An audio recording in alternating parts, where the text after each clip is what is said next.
आज हम बनाएंगे ब्रेड से दो नए तरह की स्नैक्स जो खास तौर पे बच्चों को बहुत पसंद आने वाली है। और अगर जिसे ब्रेड चॉप पसंद है उन्हें भी ये पसंद आने वाली है। और आज हम ब्रेड चॉप जो है बिना आलू के ही बना के ट्राई करेंगे और इतना ये आपको टेस्टी लगेगा कि हर बार इसे आप बना के देना और पसंद करेंगे और खाना भी। तो बिना देर के हुए चलिए बनाना स्टार्ट करते हैं। तो मैं यहाँ पे ली हूँ टोटल 8 ब्रेड के स्लाइस। तो यहाँ पे मैं मिल्क वाली ब्रेड का यूज कर रही हूँ। तो आप चाहे तो आपके पास जो ब्रेड अवेलेबल हो उसका आप यूज कर सकते हैं। तो सबसे पहले 4 ब्रेड्स के जो है हम इस तरह कॉर्नर को कट कर लेंगे चारों साइड्स के, और इसके हम बाद में बना लेंगे ब्रेड के क्रम्स। तो इस तरह कट करने के बाद में बीच से भी हम इसे कट कर लेंगे। तो यहाँ पे मैं अभी 2 ब्रेड को कट की हूँ, इसी तरह और 2 ब्रेड को कट कर लेंगे। तो यहाँ पे मैं कट कर ली हूँ और बाकी जो 4 बचे हुए ब्रेड है उसे हम ट्रायंगल शेप में कट करेंगे। तो एक ब्रेड को इस तरह को एक ट्रायंगल शेप में कट करेंगे तो जिससे एक ब्रेड की स्लाइस से 4 टुकड़े निकलेंगे। तो इसी तरह हम 4 जो ब्रेड बची हुई है उन चारों को कट करके तैयार करेंगे। इसके बाद में हम सबके ऊपर में पिज़्ज़ा पास्ता सॉस जो आती है उसे हम लगाएंगे। अगर ये ना हो तो आप बच्चों के लिए बना रहे तो टोमेटो केचप का यूज कर सकते हैं, और अगर बड़े के लिए बना रहे तो यहाँ पे रेड चिल्ली सॉस या फिर शेजवान सॉस का भी यूज कर सकते हैं। तो सबको अच्छे से ब्रेड के ऊपर में फैला देंगे। और इसके बाद में यहाँ पे मैं डाल रही हूँ थोड़ा थोड़ा करके मोजरेला चीज़। हमें यहाँ इतना चीज़ डालना है जो हम फ्राई करें तो निकले ना। तो यहाँ पे आप चाहे तो चीज़ की जो स्लाइस आती है उसका भी यूज कर सकते हैं, तो पर मैं यहाँ पे डायरेक्ट मोजरेला चीज़ का ही यूज कर रही हूँ। इसे डालने के बाद में इसे अच्छे से इस तरह प्रेस कर देना है जिससे ये एक दूसरे में अच्छे से चिपक जाए। तो इसी तरह सारे ब्रेड्स को जो है हम तैयार करेंगे। दोनों नाश्ते का टेस्ट जो है बिल्कुल आपको डिफरेंट आएगा।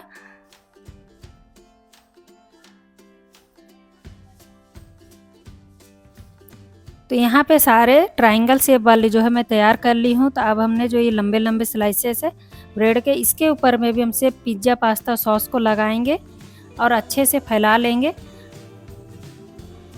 और उसके बाद में इसके ऊपर भी हम मोजरेला चीज़ को रख लेंगे। तो यहाँ पे मैं थोड़ा सा ज़्यादा क्वांटिटी में मोजरेला चीज़ को रख रही हूँ। तो एक साइड में हम मोजरेला चीज़ को रखेंगे और दूसरे ब्रेड की स्लाइसेस से इसे हम कवर कर देंगे। इस तरह हमें इसे ढक लेना है और अच्छे से प्रेस कर देना है। इसे आप चाहे तो डायरेक्ट इसे तवे में सेक के खा सकते हैं। पहले हम यहाँ बनाएंगे सॉस। तो मैं यहाँ पे ले रही हूँ हब्स वाली मायोनीज़। यहाँ आप चाहे तो प्लेन मायोनीज़ का भी यूज कर सकते हैं। इसके बाद में इसमें डालेंगे 1 बड़ा चम्मच टोमेटो केचप और 1 चम्मच डालेंगे रेड चिल्ली सॉस और सबको अच्छे से मिक्स कर लेंगे। तो यहाँ पे हमारा तीखा चटपटा जो है सॉस बन के तैयार हो चुका है। यहाँ पे मैं ली हूँ बेसन, साथ में ही डालेंगे थोड़ा सा हल्दी पाउडर, 1 चम्मच से कम डालेंगे लाल मिर्च पाउडर, स्वाद अनुसार डाल देंगे नमक, थोड़ा सा बारीक कटा हुआ हरा धनिया और आधा चम्मच से कम डालेंगे आमचूर पाउडर। और इसका हम घोल बना लेंगे। घोल जो है हमें गाढ़ा रखना, जिस तरह ब्रेड चॉप में रखी जाती है उसी तरह। तो यहाँ पे हमारा बेसन का घोल जो है बन के तैयार हो चुका है। दूसरे बाउल में मैं ली हूँ थोड़ा सा मैदा। इसमें भी हम डाल देंगे थोड़ा सा नमक या फिर स्वाद अनुसार नमक, थोड़ा सा डाल देंगे रेड चिल्ली फ्लेक्स, ये बिल्कुल ऑप्शनल है, और थोड़ा सा डाल देंगे यहाँ पे मिक्स्ड हर्ब या ओरिगानो, कुछ भी यहाँ पे यूज कर सकते हैं। इसको भी हम एक घोल बना के तैयार कर लेंगे, पर बेसन की घोल से इसे हमें हल्का सा पतला ही रखना है।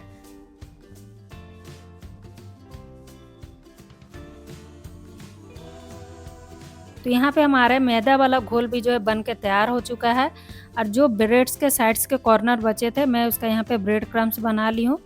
तो अब हमने जो लंबे लंबे स्लाइसेस में कट किए थे तो उसे हम इस तरह मैदे की घोल में डिप करेंगे और उसके बाद में इसके ऊपर में ब्रेड क्रम्स को लगा लेंगे।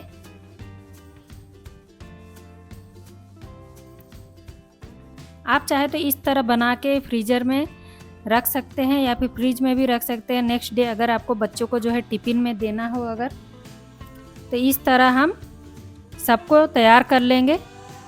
इसे अब हम थोड़ी देर के लिए फ्रीज में रख देंगे, जिससे इसके ब्रेड क्रम्स जो है अच्छे से इसमें सेट हो जाए। तब तक मैं यहाँ पे जो है ब्रेड चॉप है उसे फ्राई कर लेती हूँ, चीज़ वाली। तो तेल को अच्छे से गरम कर लेंगे, गैस की फ्लेम को उसके बाद मीडियम कर देंगे। तो यहाँ पे तेल जो है अच्छे से गरम हो चुका है। इस तरह हम इसे अच्छे से बेसन की घोल में लगा के फ्राई कर लेना है।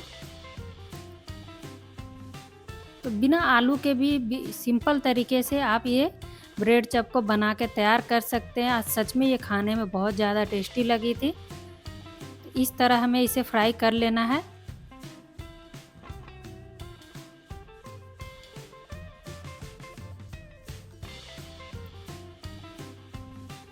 आप भी ये दोनों स्नैक्स को एक बार ज़रूर ट्राई करें और कमेंट में बताएं कि आपको कौन सी रेसिपी जो है अच्छी लगी खाने में।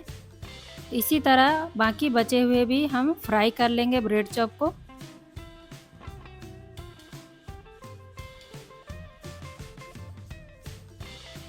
इससे पहले भी बहुत सारे नाश्ते की रेसिपी जो है मेरे चैनल पे अपलोड है, तो आपने अभी तक नहीं देखा तो जाके ज़रूर देखें।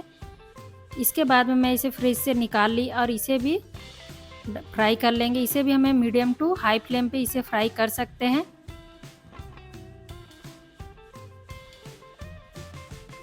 हमने इसके ऊपर में ब्रेड क्रम्स लगाया है, जिसके कारण ये बहुत जल्दी जो है फ्राई हो जाती है। तो यहाँ थोड़ा सा स्पेस था, तो और एक जो बची हुई थी उसे भी मैं यहाँ पे डाल दी हूँ। और इसमें ऑयल जो है बहुत कम लगता है, तो आप इस नाश्ते को एक बार ज़रूर ट्राई करें। ख़ास तौर पे ये बच्चों को बहुत ज़्यादा पसंद आने वाली है। तो यहाँ ये अच्छा सा कलर आ चुका है, तो इसे अब हम इस तरह स्टैनर पे निकाल लेंगे।